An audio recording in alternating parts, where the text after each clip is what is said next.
Another day, another biyahe na naman. Gusto nyo yun? Pagala-gala lang tayo. So, pupunta tayo ngayon ng Subic, Zambales. And siyempre, kasama pa rin yung mga business partners natin. And ito yung una namin pinuntahan, yung 727 Coffee. Sobrang ganda rito, sobrang aesthetic, maraming mga pupunta rito. Meron pa yata ako nakita rito foreigner. Kasi siyempre, Zambales, no? Isa sa mga tourist spot, no? Tapos yung drinks na in-order ko, okay din naman kasi matcha yata yung in-order ko that time. And ito na, babiyahin na naman kami. Papunta na dun sa destination namin.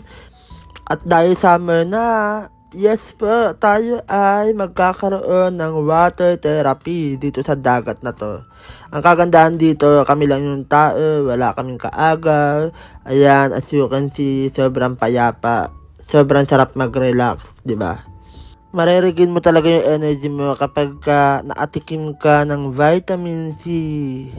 As in, panalo talaga dito.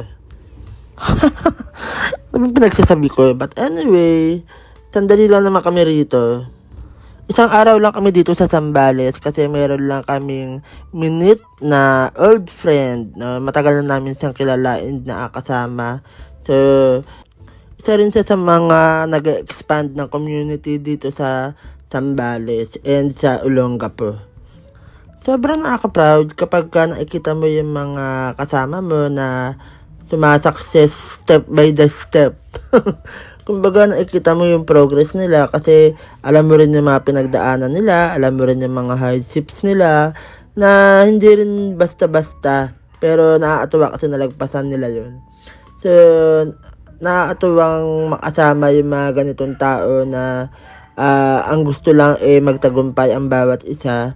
Kumbaga hindi nagdihilan pababa. And maganda sumama sa mga ganitong tao, yung maganda yung mindset. Kaya kayo, pipili talaga kayo dapat ng sinasamahan nyo. So kinabukasan, pumunta naman kami dito sa may Triboa Cafe. Grabe, panalo dito. Yung food, yung place, as in maganda talaga, quality.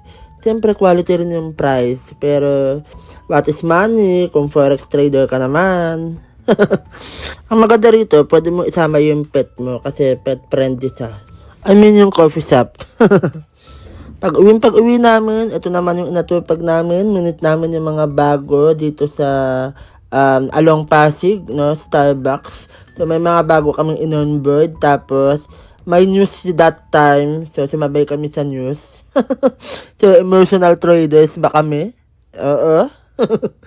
So, kapag bago ka, siyempre hindi advisable na sumabay ka sa news. Pero kung matagal ka na at kaya mo na, then go for it.